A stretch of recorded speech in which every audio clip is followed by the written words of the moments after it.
ಉತ್ತರ ಕ್ರಿಯಾದಿ ಕಾರ್ಯಕ್ರಮ ಬರೆಯಲು ಜಯಿಸುವಲ್ಲಿ ಕೈಯಿಟ್ಟು ಸಭಾಭವನದ ವೈಕುಂಠ ಸಮಾಧಾನ ಪಡಾಕಿ അതിന് പറ്റിയിട്ട് ഒരു രണ്ട് വിഷയം ನೋಡಿ നമ്മൾ ಸ್ಟಾರ್ಟ್ ಮಾಡಿದ್ವಿ.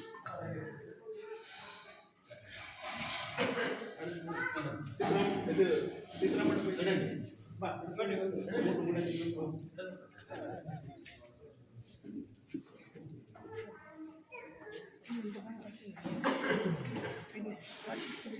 ಕಾರ್ಯಕ್ರಮಕ್ಕೆ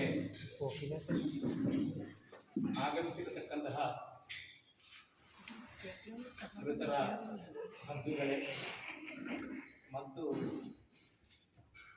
ಎಲ್ಲ ಆತ್ಮೀಯ ಊರ ಮತ್ತು ಪರಊರ ಆತ್ಮೀಯರೇ,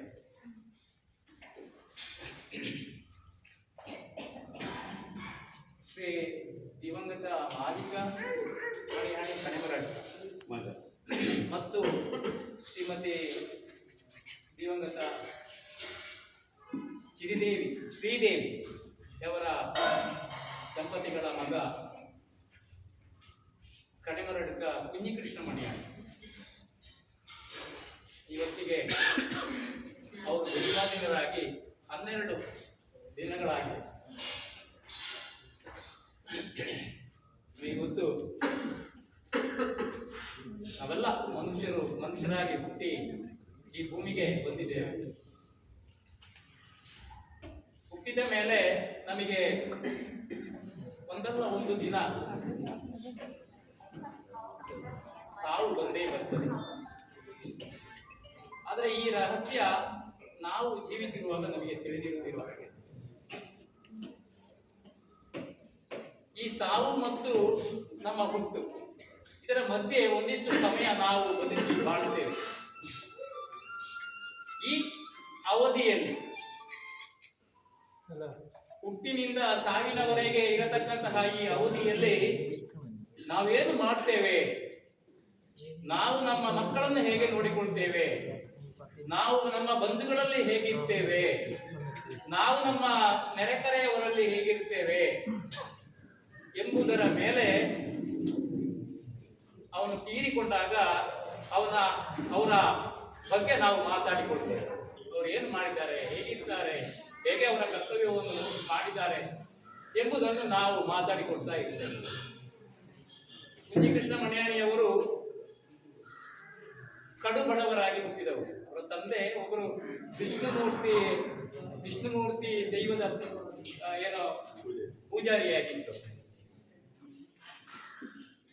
70ರ ದಶಕದಲ್ಲಿ 76, 77 ನನಗೆ ನೆನಪಿದ್ದ ಹಾಗೆ ಮಿತ್ತಿಲ ವಿಷ್ಣುಮೂರ್ತಿ ಹೆಬ್ಬಾರ್ ಅವರ ಮನೆಯಲ್ಲಿ ಒತ್ತೆಕೋಲಕ್ಕೆ ಪೂಜಾರಿಯಾಗಿದ್ದವರು ಇವರು. ಆ ಒತ್ತೆಕೋಲದಲ್ಲಿ ಬಹಳಷ್ಟು ಮಂದಿಗೆ ಅಲ್ಲಿ ಅಗ್ನಿ ಅವಘಡ ಆಗಿ ಸುಟ್ಟು ಹೋಯಿತು. ಆ ಸಂದರ್ಭದಲ್ಲಿ ಇವರ ತಂದೆಯನ್ನು ಅಲ್ಲಿಂದ, ಆ ಸಮಯ ನಿಮಗೆ ಗೊತ್ತು, 70ರ ದಶಕದಲ್ಲಿ ನಮಗೆ ರಸ್ತೆ ಎಲ್ಲ ಸರಿ ಇಲ್ಲ, ವಾಹನಗಳಿಲ್ಲ. ಆ ಸಮಯದಲ್ಲಿ ಅಲ್ಲಿಂದ ನಡುರಾತ್ರಿ ಇವರನ್ನು ಚೈರಲ್ಲಿ ಕೂತುಗೊಳಿಸಿ ಹೊತ್ತುಕೊಂಡು ಬಂದದ್ದು ಇವರ ತಂದೆಯಲ್ಲಿ. ಸಣ್ಣ ಹುಡುಗ ಗೊತ್ತಿದೆ. ಹಾಗೆ ಒಂದಿಷ್ಟು ಸಮಯ ಅವರು ಮತ್ತೆ ಆಸ್ಪತ್ರೆಗೆಲ್ಲ ಕರ್ಕೊಂಡು ಹೋದ್ರು. ಮನೆಯಲ್ಲಿ ಒಂದಿಷ್ಟು ದಿನಗಳು ಮಾತ್ರ ಇದ್ರು, ಮತ್ತೆ ಅವರು ತೀರಿ ಹೋದ್ರು. ಆವಾಗ ಬಹುಶಃ ಕುഞ്ഞിಕೃಷ್ಣ ಮಣಿಯಾಣಿ ಅವರಿಗೆ 15 ವರ್ಷ ಪ್ರಾಯ ಇತ್ತು. ಇವರು 52ರಲ್ಲಿ ಹುಟ್ಟಿದ್ರು. ಇವರ 73 ವರ್ಷ ಆಯಿತು. ಕೃಷ್ಣ ಭಾವನಿಗೆ 73 ವರ್ಷ ಆಯಿತು. ಹಾಗೆ ನಾನು ಏನ್ ಹೇಳ್ತಾ ಇದ್ದೇನೆ ಅಂತ ಹೇಳಿದ್ರೆ, ಒಂದು ರೀತಿಯ ಟ್ರಾಜೆಡಿ, ಒಂದು ರೀತಿಯ ದುರಂತ ಅವರ ಬದುಕು. ಬಡತನದಲ್ಲೇ ತಂದೆಯೂ ಕೂಡ ಬಡವನಾಗಿಯೇ ಹುಟ್ಟಿದ್ದು, ಅದೇ ಬಡತನದಲ್ಲೇ ಇವರು ಕೂಡ ಬಹಳಷ್ಟು ಕಾಲ ಕಳಿತಾ ಬಂದಿದ್ದಾರೆ. ಒಬ್ಬ ಕೃಷಿ ಕಾರ್ಮಿಕನಾಗಿ, ಅವರಿಗೆ ಕೃಷಿ ಭೂಮಿ ಎಲ್ಲ ಹಾಗೇನಿಲ್ಲ, ಕೃಷಿ ಕಾರ್ಮಿಕನಾಗಿ ವೃತ್ತಿ ಮುಂದುವರಿಸಿ ಒಂದಿಷ್ಟು ಮತ್ತೆ ಸ್ವಲ್ಪ ಕೊನೆಯ ಹಂತದಲ್ಲಿ ಅವರು ಕಲ್ಲು ಕಡಿಯುವುದು, ಮೇಸ್ತ್ರಿ ಕೆಲಸ ಹೀಗೆಲ್ಲ ಮಾಡ್ತಾ ಇದ್ರು. ಎಲ್ಲ ಮಾಡ್ತಾ ಮೂರು ಮಂದಿ ಮಕ್ಕಳನ್ನು, ಹೆಂಡತಿ ಮಕ್ಕಳನ್ನು ಸಾಕಿದ್ದಾರೆ.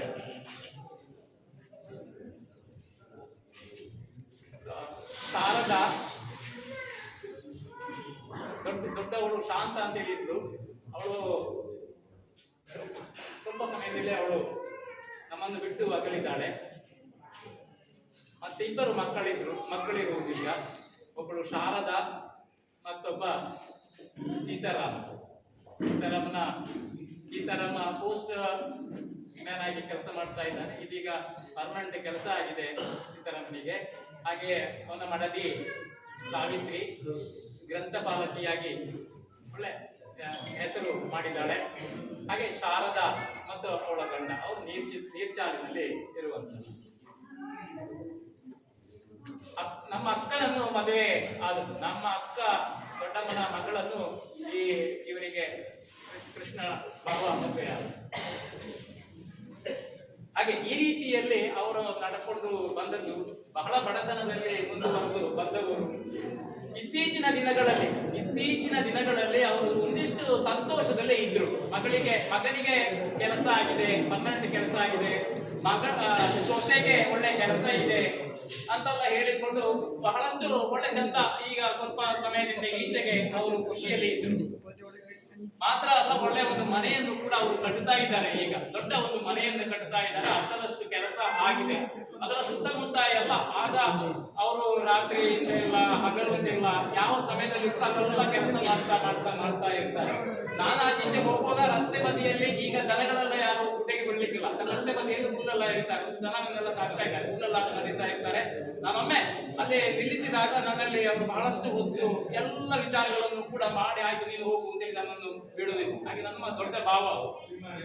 ಈ ರೀತಿಯಾಗಿ ಅವರು ನಡ್ಕೊಂಡು ಬಂದಂತಹ ರೀತಿ. ನಾನು ಏನ್ ಹೇಳ್ತಾ ಇದ್ದೇನೆ ಅಂತ ಹೇಳಿದ್ರೆ, ಒಬ್ಬ ವ್ಯಕ್ತಿಯನ್ನು ನಾವು ಗುರುತಿಸುವಂತದ್ದು ಅವರೆಷ್ಟು ಶ್ರೀಮಂತರು, ಅವರೆಷ್ಟು ಬಡವರು ಅಂತೇಳುವಂತಹ ರೀತಿ ಅದೇ ಅಲ್ಲ. ಅವರು ತಮ್ಮೊಂದಿಗೆ ನಡ್ಕೊಂಡು ಬಂದಂತಹ ರೀತಿ ಮತ್ತು ಅವರ ಜೀವನ ರೀತಿ, ಇದನ್ನು ಗಮನಿಸಿದಾಗ ನಮಗೆ ಅವರ ಬದುಕಿನ ಚಿತ್ರಣ ನಮಗೆ ಸಿಗ್ತದೆ. ಹಾಗಾಗಿ ಈ ನಿಟ್ಟಿನಲ್ಲಿ ನಡ್ಕೊಂಡು ಬಂದು ಇನ್ನಷ್ಟು ಒಂದು ಸಮಯ ಅವರು ಬದುಕಿ ಬಾಳ್ಬೇಕಾಗಿತ್ತು. ಆದ್ರೆ ಒಂದಿಷ್ಟು ಮುಂದೆ ನಮ್ಮನ್ನೆಲ್ಲ ಅಗಲಿ ಅವರು ತೆರಳಿದ್ರು. ಶರಣರ ಬದುಕಿನ ಮಹಿಮೆಯನ್ನು ಮರಣದಲ್ಲಿ ಕಾಣ